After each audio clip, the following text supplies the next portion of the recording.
From the hollers and hills of West Virginia, it's Heavenly Hills Homestead with another episode. Stay tuned. Okay, got our 824 Hodge here. Nice looking little pumpkin. Nice little stem there. I'll pollinate it once more. A lot of pollen in there. Just kind of tap whatever pollen's in there out.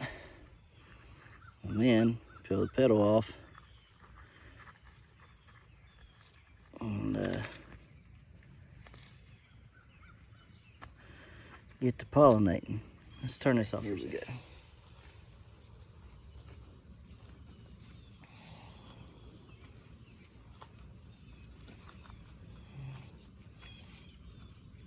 Okie dokie. We self-pollinated it back to itself. Get one more flower and pollinate it again. This one was open as well. It's back here on this secondary. And don't really want it, so I'm just gonna take and pinch it off like so. Didn't mean to rip it like that. All right, now one more flower and pollinate it again and be done. Got this package. We've not opened it yet. This is how it's been received. Busted up again. Okay, you see we've not opened nothing. It's tore on the end there, tore on this end, all messed up. This is another Ups delivery. Same thing over here. Package is ripped. You can see the tape has been. They tried. Okay. Now I guarantee there's something wrong with this inside here.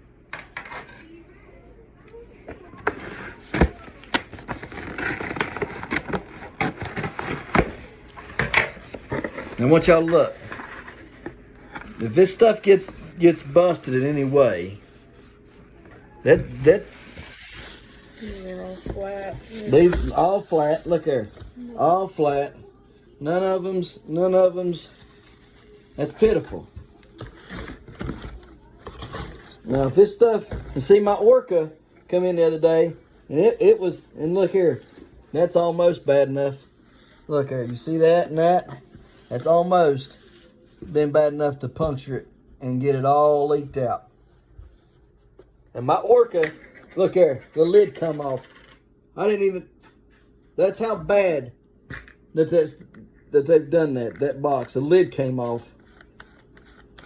Look here, you can't get that lid off. And they have messed with it so much that lid popped right off. Like I was saying, it's almost busted through there. Almost busted through there.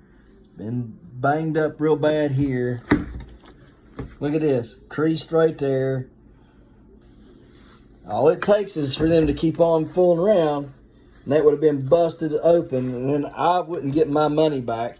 I would have to return it to Amazon, okay, for me to get reimbursed for some new stuff. But it's going to cost me money to ship it back to them.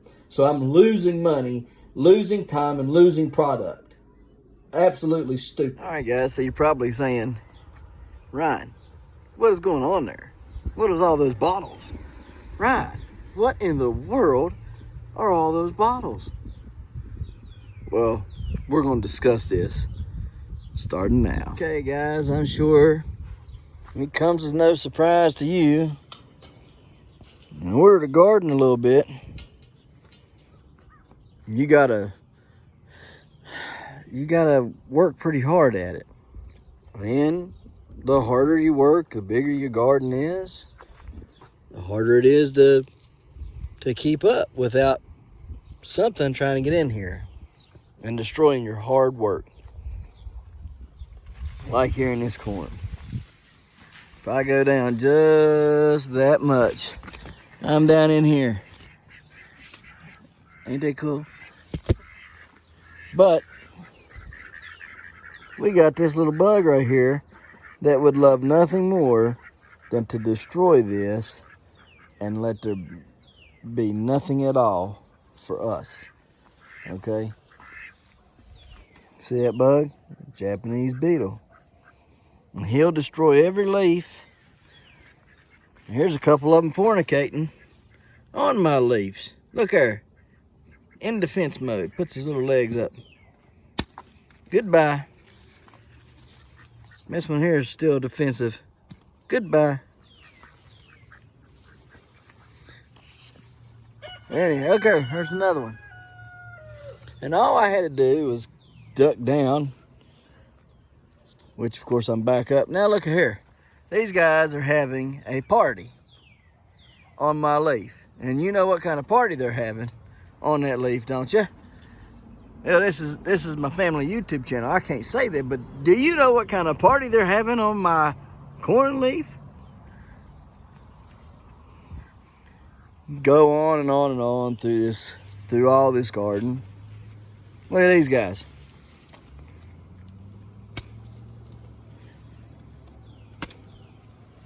Having a party on my corn leaf. Now this bug, that's a good bug. Okay, we want that bug. That bug eats bad bugs. Problem is, good bugs are outnumbered by the bad bugs. So how do we fix this problem? How do we rectify the problem without having all these bugs? See, on my corn, they'll do that. They'll eat every bit of it. They'll tear it up. Then they'll get over here like they are right now on my green beans. Now, I ain't had a Japanese beetle one this year. Not one beetle this year, all year. And now they're out here in mass numbers. Why? Because I have failed to do what I always do. We're going to talk about that. See, in order to have a nice, pretty, healthy garden, there's a few things you got to do. One of those is you got to protect from the pests. Okay?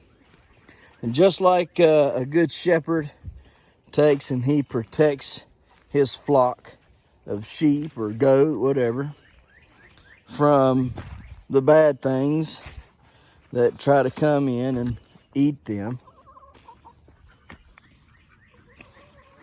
I still gotta twist this around there, like so. There we go. Just like that good shepherd does, a good gardener has to do the same for his stuff. All right, and as you can tell, there's a lot of stuff in here eating on my plants. That's not good. It's not good at all, because I'll never get anything if I let them come in here and eat and eat and eat and eat and eat on all my stuff, killing every one of them. So there's only one thing to do, and that one thing is to use stuff that we may not always want to use, but this has to be done. So we control the pests. Then we have another problem that hits the garden, which is not pests, but disease on our stuff. How do you control that? Well, you can. Sometimes you might not want to use the stuff, but it's better to do it than to lose it. So up there on top of that IBC tape is all the stuff, all the tools one needs to help ensure that your bees keep buzzing, but your bugs buzz off. Okay? And that there was so determined to come through, it grew roots and came through it anyways. So, anyhow, we're gonna go talk about this stuff, and then we're gonna apply it and do some work today. So let's do it. Start with our more tried and true, everybody knows what it is, stuff. And that's your 7 dust. This is the liquid concentrate. Problem is, when you spray it on your leaves to kill all the rest of the bugs, if they've got blooms on there that are opened with pollen, it kills the daggone bees too. Same thing with the dust. If you got opened flowers with pollen in them, and get a little pollen in there, or a little bit of dust in there with the pollen, it kills your bees. We got enough bees dying, we don't need no more killed, so don't really like using that much, right? gotta watch how you use this, okay? And it might say won't harm plants, blooms, or lawns, but it don't say bees. And bees is the thing we don't want dying. We don't want to kill our bees. So be careful how you use the 7 dust and the 7 liquid. Next thing we got is Daconil. It's a fungicide. Works good. Covers 75 different diseases.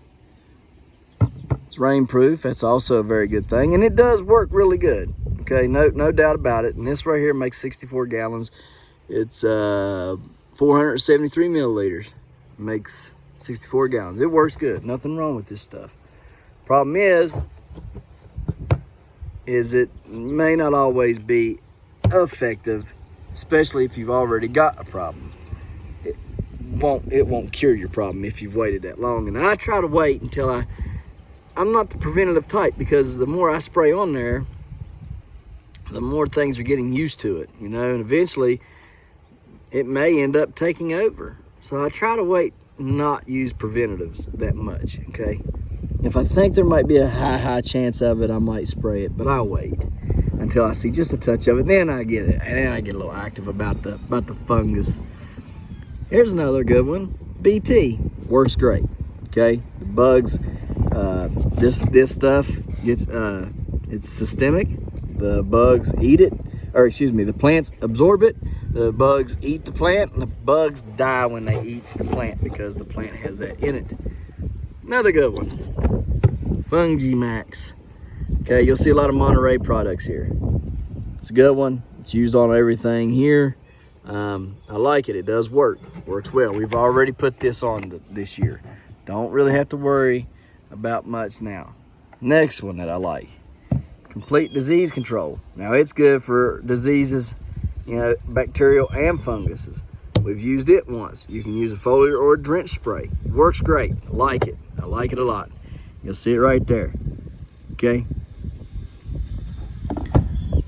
So it works good, and now it does more of the bacteria than it does the other, but it does do funguses as well. Okay, here's another whole bottle of it. Tells you how much I like it. And it's 1 teaspoon per gallon. Now we got Monterey Garden Insect Spray. Spinoside. Okay, like it. Works well. Okay, you're gonna get what you asked for here. All right, and bugs get on there and go to eating on your stuff. This stuff is gonna work great. All right, and don't find any harm from it for bees. Okay, not seeing anybody complain about bees dying because they sprayed spinoside, whatever you want to call it. I like it. I like it a lot better than the 7. I would use it before the 7. Okay. Now we have Bonide Fruit and Tree Spray. Now, don't put this on just anything. Okay, I put it on my giant pumpkins, giant things that I will not be eating. Okay, if I'm going to eat any of them, I do not put it on there. Okay, but if I'm not going to be eating them, you know, then hey, go ahead, put it on there. All right, but if you're going to eat it, do not put this stuff on there. Okay, now it is listed for fruit trees and your you know, strawberries, but again, like I said, those are 2 that it specifically says that you can use it on. I do not use it on anything that I'm going to eat. Okay, so anyhow, but it works. It does work, and it helps in both disease control and insect. Okay, it does work for both. All right, and you'll see, you know, I've used it on the pumpkins. Pumpkins are fine. It works good. I like it. It's got, here's some of the stuff that's in it. That Captain, and I ain't even gonna try to pronounce some of those names. But anyhow, that's what's in it. Now, fruit tree and vegetable systemic drench. Once a season, 21 days before your stuff goes to putting on vegetables. Okay, within 21 days, if anything ripens and you've put this on there, do not eat it. Day 22, go ahead. All right, 21 days.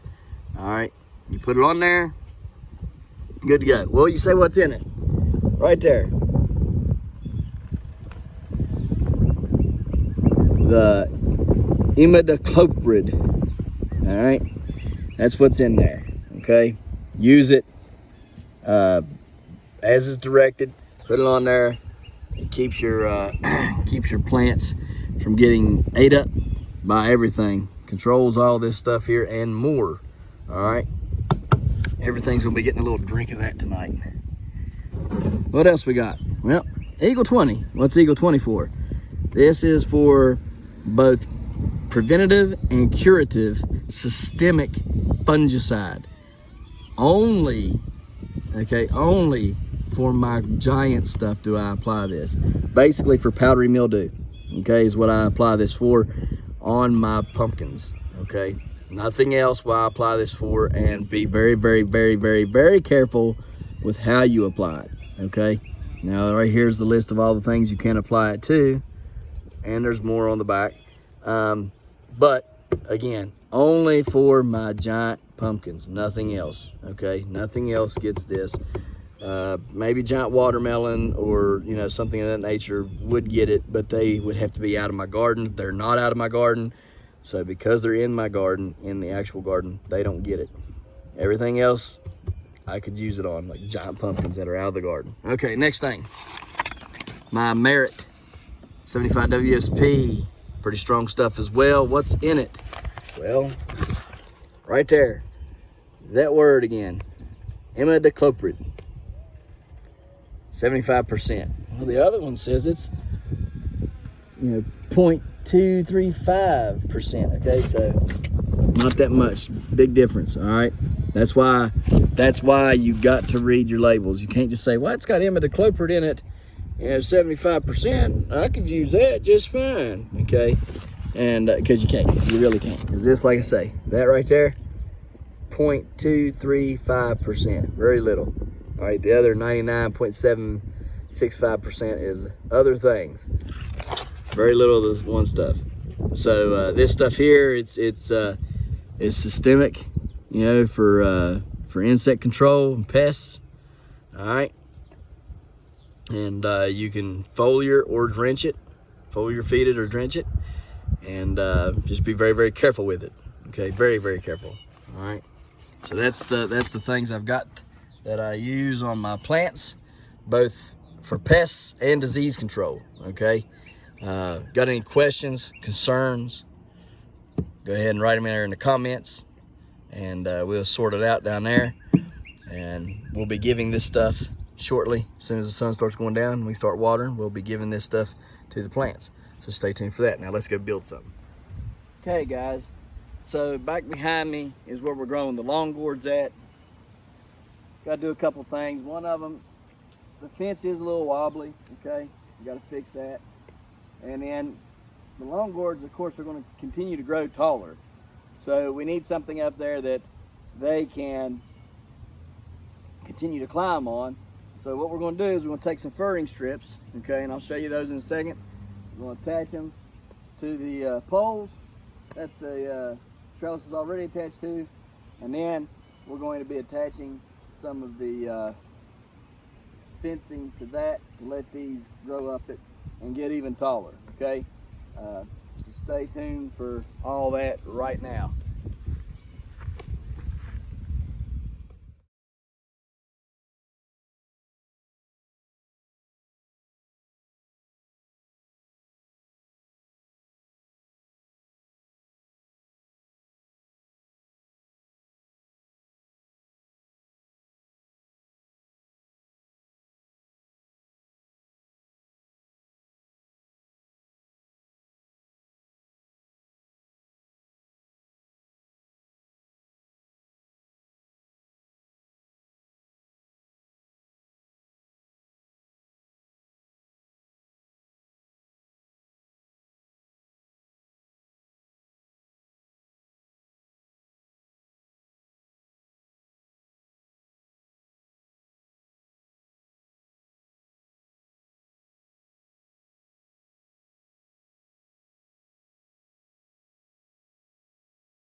Okay, so what did we get done today? Well, not nearly as much as I wanted to get done. You'll see that we failed miserably trying to put a trellis extension on my lawn gourds over there. Gonna have to figure something else out there. But since I built it already, I just went on ahead, put it over here because these kiwanis and those little Mexican sour gherkins, they wanted to keep coming this way onto the peppers. So I said, well, if you want to come this way, here's what I'll do. I'll lay the milk crates down right here. Gives us a walking path, and they can grow up the trellis on this side. They can grow in between I can train them to go in between the milk crates and then up on this trellis over here, and just let them climb and go wild, and we can pick from either side, on that side of the fence or on this side, this side of the fence, or this side of the fence, or this side of the fence, whatever we gotta do. So yeah, that's what we ended up doing with that, because I built it. I got frustrated because we couldn't get it up, and I said, well, it's already built, I'm not taking it apart, got to do something with it. What can we do with it? And I said, let's stick it here. Needed something anyhow for them to climb on this side, since they kept coming this way. Okay, so then we turned on the water and we watered. And while we were watering, we sprayed. What did we spray? We sprayed spinoside, and we sprayed humic, fulvic acid, and a little bit of potassium, okay, some sulfate of potash. So we sprayed all that today. We just mixed it all into one jug, sprayed it as needed, okay, and we went with that. So the instructions on some of the drench said couldn't put it on anything that was going to be harvested within 21 days, or if you did do it, you couldn't eat it within 21 days. So after that, I come out here and I look, and you know, I'm getting ready to dump that stuff on here, and I look, and there's cucumbers all up in here. So couldn't put the drench on the cucumbers. I can put the drench on the corn, which I will do tomorrow. And then back here in the back, I've got a real issue. See, these are French cantaloupes here. They are, these are the tables, I believe is what these are. Back here in the back, and this is getting to be a mess quite quickly. We're gonna have to pull some plants out. There's ain't no two ways about it. Some plants are gonna have to go.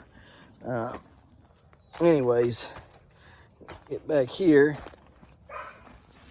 and you'll see, for some reason, all of these, I believe, are Prescott Fond Blancs, and they're not looking so good. See, it started with 2 of them up there on that end last week. Now this week, these are like that. Now they look healthy, but they look really sick right in here. And I don't know what that is. You know, it's got a spot there and a spot there.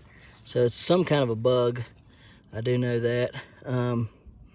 But what bug, I am not sure. But it has definitely attacked these plants here. And so what we're going to do, I know it's not the moth. Oh, I can't think of the name of it right now. Squash vine borer. It's not that. Okay. And whatever it is, it's impervious to what I fed these, the BT, because the BT I fed to them, and it should have took care of them, and it's not doing it. Okay, it's just not. But yeah, every vine is just something wrong with it. You know, got soft spots all in it, and it's not looking very healthy. Will they heal up? I have no idea, but we're going to definitely, like I say, I don't know what that is. But it's on all these plants. All these Prescott Fond Blancs are like it, and that's very sad, because I was definitely looking forward to both kinds of these, and I don't know what's going on with them. So what we're going to do, we're going to give them some of the soil drenched, and then after that, we'll see what happens. And we'll give the corn the soil drench as well. Everything else has been sprayed with spinoside, and it should be good for a little while. Look at that 1378 new plant. Would y'all have ever thought that thing would have come back? I wouldn't have. I would not have thought that was going to come back, guys, but it did. It bounced right back. I dug it up. It just had a little bit of roots on the root ball, and put it right there, and poof, right there it is. I mean, it's come back to life. That's surprising. So let it grow and let it take over. Might grow a 500-pound pumpkin off of that one vine. Who knows? Anyhow, we got tons of work to do in here. There's just no way around to getting it done. We just got to get in here and get it. I'm gonna have to neglect the pumpkins for a few days, get in here and do this, and then I'll be caught up with this. Should be able to not fool with it for a few days. Then we'll go back and get back in on the pumpkins and stuff. So anyhow, that's what we got going on. We're gonna be at it tomorrow. So thank yous for watching. We'll see yous tomorrow right here in the Hollers and Hills of West Virginia.